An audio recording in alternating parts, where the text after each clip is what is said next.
Hi.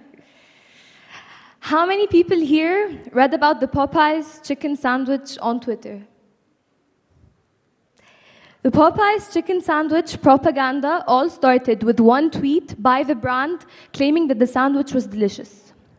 One person after the other trying it and obsessing over it led to endless headlines. Popeyes chicken sandwich and a tactic to set off a Twitter roar. Popeyes runs out of new chicken sandwich in just 15 days. The chicken sandwich war is in full throttle on Twitter. As human beings, we are always curious. It's in our nature. So consequently, people went to the restaurant to find for themselves what the hype was about. And of course, the competing brands like Chick-fil-A and Wendy's had to join in on the Twitter fun. The propaganda ended with the restaurant selling over 2.3 billion sandwiches, which is enough to feed everyone in the US, China, and India, and making the highest profit Popeyes witnessed in the last 30 years. This right there is a prime example of consumer power. Consumer power, according to Michael Porter, refers to the pressure consumers can exert on businesses to get them to provide higher quality products, better customer service, and lower prices. Our power increases when the quality of the bought product is low, or when there are substitutes, or when the product is not customized, and vice versa. So, how powerful are we really? Without a doubt, our choices are what yields our power. For example, when you walk into a grocery store and go through your weekly list of needs, the products you choose are chosen for miscellaneous reasons. With a show of hands, how many people here chose a product based on appealing, eye-catching packaging? How many here for brand loyalty over generations? How about convenient price? However, when those choices are made, the real cost is not put into consideration. As consumers with indescribable power, we should be more mindful and read the labels more. In addition, some products can be packaged in a way that can be a potential threat for the environment. You will buy the product and you will not notice because you are simply not aware. Paper, for example, is biodegradable, which means it can be broken down by nature. However, plastic is not. Plastic can stay up to 1,000 years on Earth without being broken down. Basically, this means that the packaging of our products will outlive us. A very prominent example that serves to prove the significance of our power is the fact that the largest milk producer in the US has gone bankrupt. Dean Foods, which is a 94-year-old company, lost a huge proportion of its stock in 2019. And it was all because of one consumer, just like you and I, who decided to change their choice and opt for almond milk or any alternative to dairy instead. Many did the same for their reasons, and some for the obvious environmental reasons, like how mass production has become unsanitary, inhumane, and stimulates pollution. In the end, it was all because of a sole choice that completely shifted the course of milk producers in the US. I'm not saying boycott regular milk. All I'm saying is rethink your daily decisions. And this applies to all industries. For example, in the cosmetics industry, we always gravitate towards the products with either the best packaging or the ones people or celebrities rave about. Although those products may prove to be of aid to our skin, we can never know if they come from a company that dumps its chemicals into rivers or tests its product on animals. Another example is the fashion industry. Fast fashion, which is a term used by retailers for designs that move from the runway straight to the mall. It has become widespread, and there has been controversy over the fact that it has become the second most polluting industry worldwide after the oil industry and ridiculously underpays its workers. A lot of waste is dumped into rivers, and some farmers claim to know the trendy color of the season from the color of the river at that time. And most of the waste ends up as landfill, which is basically dumping waste on land. And only 18% is reused or recycled. Thankfully, brands are taking action to become greener, and many have adopted that style a while ago.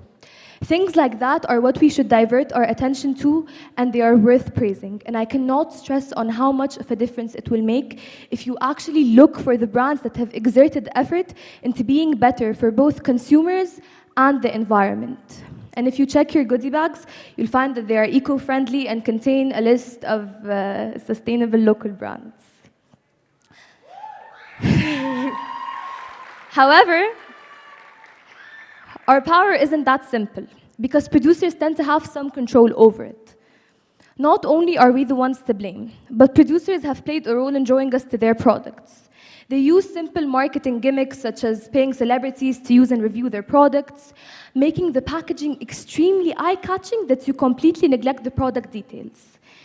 And finally, advertisements, whether it's on social media, TV, or the ads bombarding us everywhere we go. This represents three known means of persuasion. Ethos, which is getting someone deemed as trustworthy or iconic to endorse your products. Pathos, which is playing on your emotions and basically guilt-tripping you into buying the product. And finally, logos, which is the very basic, well-known, aesthetically pleasing packaging, whether it will look good on your shelf or between your other beautifully packaged products. So, this means that although we possess the power, producers have some control over it. And producers are exceedingly aware of our power and try to adapt accordingly in order to survive in the market world, which is extremely dynamic with our turnover of fashion and tastes. Our opinions change every day, and so do trends. So producers have to be up to date with those ongoing changes. So it's up to you, control or be controlled. The labels on the front tend to be highly misleading. For example, those products with bold and catchy print claiming that they have no sugar added, take a look at their ingredients. You'll find that they contain as much as 22.5 grams of sugar, which is more sugar than the brands that actually do claim to contain it. You, as a consumer, bought it because you looked at the obvious label thinking there was no sugar added because it was marketed to you that way. But how can we use this power? It's important to shop from local brands and know what it took for the products in your hands to be made and where they'll end up after you're done using them. The true cost, if you will. The question everyone has, and so did I at the beginning, was how can I give up my favorite products that I've been used to forever? Well, this process doesn't happen overnight, and you need to be genuinely willing to make the switch.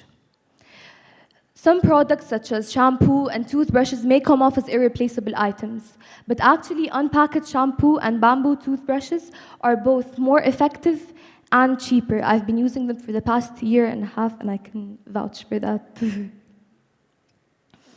While being environmentally friendly may come off as a selfless act, well, if the earth goes down, we go down with it. Achieving a more environmental friendly environment in the market world is not impossible. In fact, not too long ago, people used paper bags, fruits were unpackaged, local shops were more popular, and finally, mass production wasn't the huge thing it is today.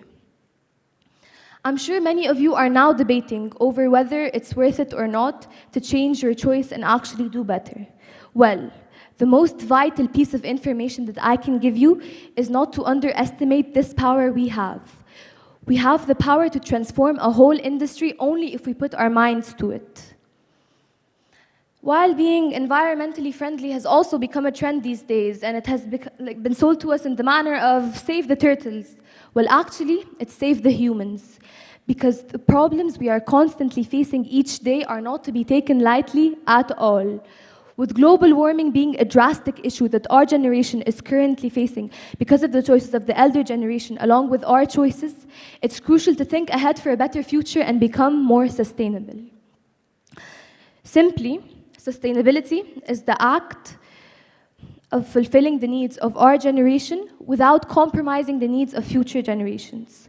I hope the next time you take a decision in the market world or buy a product, you are more curious to know what it took for the product to be made and where it'll end up. Never underestimate the immense power you have as an individual. We don't inherit the earth from our ancestors, we borrow it from our children. I really hope we leave the earth for our children in the same beauty we found it in. I hope that now that you've listened to what I have to say, you will think twice or more before buying products and making any decision in the market world, and never think little of yourself as one single consumer. Remember, it all started with one person. It can all start with you, if you make the right choice. Thank you.